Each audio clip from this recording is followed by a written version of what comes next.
Hi, it's 1975 and welcome to Baldur's Gate 3. This is Nipsy Does On Mode episode 16, and we got a couple of okay but tar-pity fights to do. The one against the animated armors, they're always tough. They've just got a high armor class and lots of hit points, so they're a pain in the butt. They're not really that threatening, but they're a pain in the butt. And because of stupid me, I didn't, I might have got Karlach killed in this fight. Then we've got the methods on the way down to the forge. And that is a real pain in the butt fight because the methods explode when you kill them, and they're lava methods, and it's just horrible, annoying fight. Again, not great risk unless you do stupid stuff, like have them all explode, chain reaction around you, but one of those just slightly annoying fights to get into. Now, given the fights are annoying and they're not that interesting, I'm not going to talk you way through how I overcome these massive odds or anything like this in today's video. I'm actually going to talk to you about some of the mods that have recently added and some of the mod speculation going forward. I find it amazing that I've just added a mod recently which I'm having a lot of fun with, which is the mini bosses mod. I think me and Woody are going to play through the campaign when they've added the new stuff in January next, and I'm really enjoying messing around with the mini bosses mod. I landed on the beach, was like, oh my god, there's more stuff going on. There's actual new monsters everywhere, and it's cool and it's great. So that's a mod I really chuffed about. That's been real fun. I'd highly recommend playing with that mod. And they're adding new mini bosses into the game. There's also talk of new areas being added to the game, with a couple of mod teams working on an entire rural area in the game, one working on the entire city being included in the game. So phenomenal work by very small and dedicated mod teams.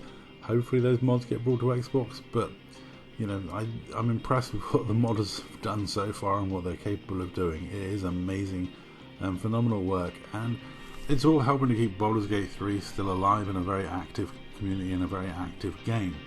At the moment, me and Woody are just waiting for the next lot of drops, because Larian themselves are dropping a big update in January with new classes and features and all sorts of things going on, which is just going to be awesome.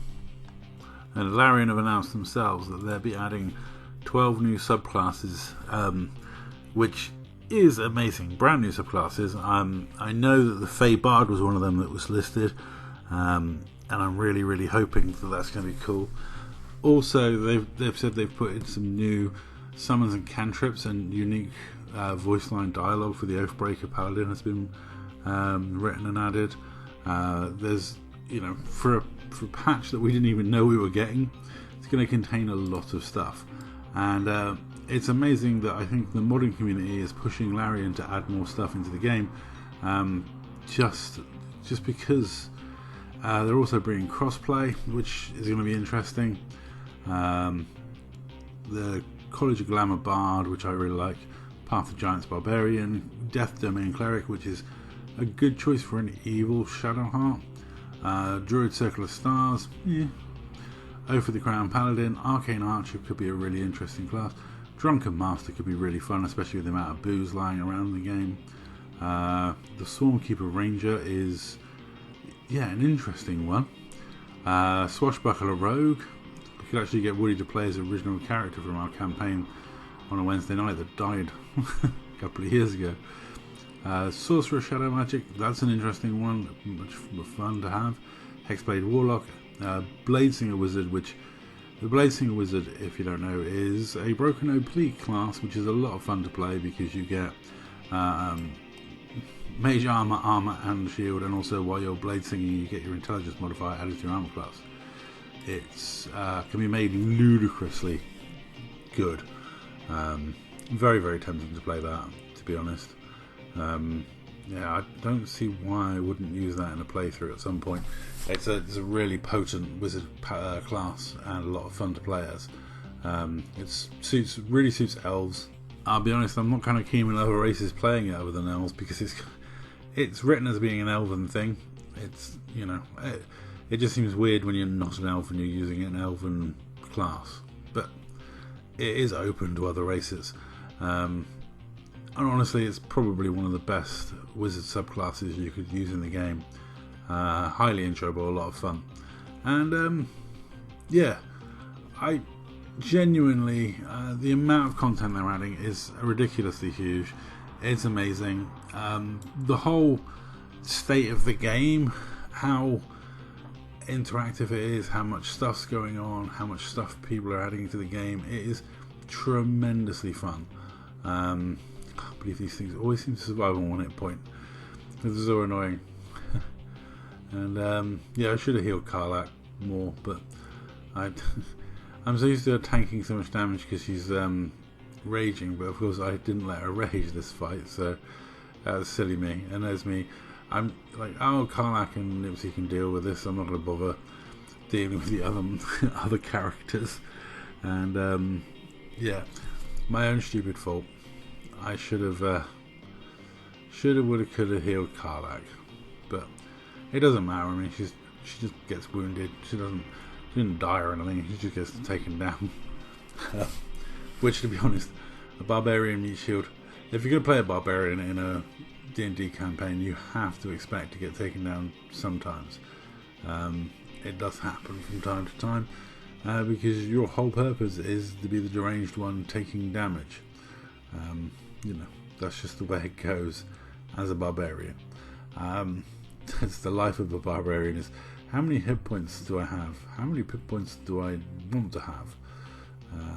But yeah, all in all, I honestly, what Larian have done for this game and what they are doing with this game is just phenomenal, and I'm well chuffed to be still playing and enjoying this game as much as I am, as you know, at this point in time.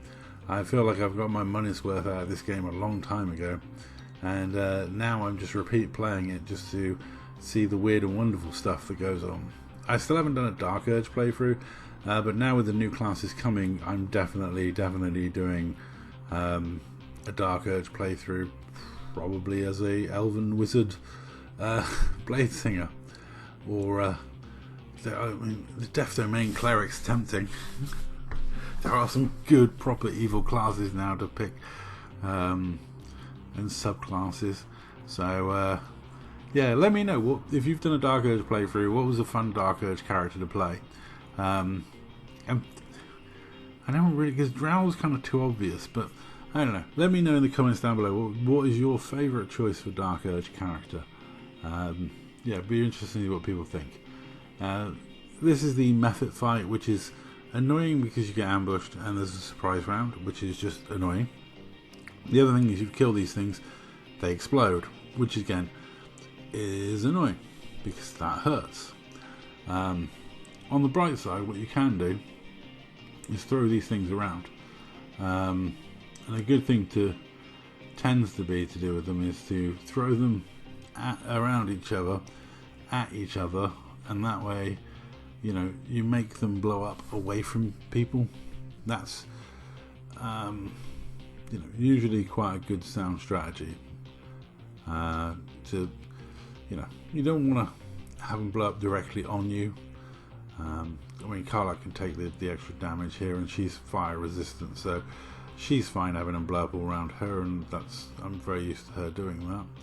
But honestly, the best thing to do is to kill them at distance or throw them into each other. I mean, my poor old Raven gets absolutely destroyed in this fight.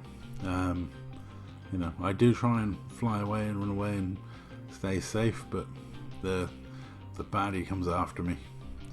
And yeah, the way it works with my Raven is, obviously I add extra hit points to my Raven with aid when I cast it on the whole party, which does mean the Raven's a lot more survivable, but you know, not a great deal more survivable. It's only got a massive amount of hit points. And yeah, there's another one blowing up next to Karlach. And, yeah, but killing them at distance is probably the best idea. It's certainly I should have been using my specialization arrows actually, but I have got her fully charged up with lots of different damage types, so she's you know, able to do some decent damage to these things. And yeah, I can't believe I went through my Raven and not me. Must be programmed to go for the lowest hit points, I don't know. But yeah, Shadowheart. I got a 3 casting each day, and I was like, okay, if I do the 3 casting, everyone gets Blade Ward and some hit points back, which is really useful for mitigating some of the damage being put out. But now, unfortunately, I've entangled this one, which means if I attack it, it's going to die. But also equally, if I attack it, it's kind of not good for me either. But again, like I say, kill him at distance. It's the best way. I mean, the irony is, at the moment, obviously, I'm playing an on mode playthrough, not using any mods, and drooling at all the mods that are coming out. But that's the way it goes, isn't it? I actually am enjoying playing an on mode playthrough, and I need to get the achievements, so on mode is the place to be. The only thing that annoys me is I wish they left the on mode achievements on if you only did cosmetic mods, because I don't see why having cool camp costumes or a cool amount of haircuts should make that much of a difference to what achievements you unlock in the game. But yeah, I can see why they've done it for certain things, and I gotta say the boots will do me good. Being able to apply thunder stuff all over the place is going to be useful, and yeah, throwing methods around is fun. Especially when you do that much damage on throws, and an easy kill with the bow afterwards. Which leaves one left. I thought I'd be smart and throw it away and kill it with a ranged weapon, but unfortunately for some reason it wants me to have a hammer it, so I just decided to. Again, Karlach's flame retardant. Not flame proof, just flame resistant. Anyway, that's all for this video. Thank you very much for watching. Catch me in the next one when we finally make it to the Grimforge and I totally mess up. You'll see. It's an absolute shit show. Anyway, that's all. Thank you very much for watching.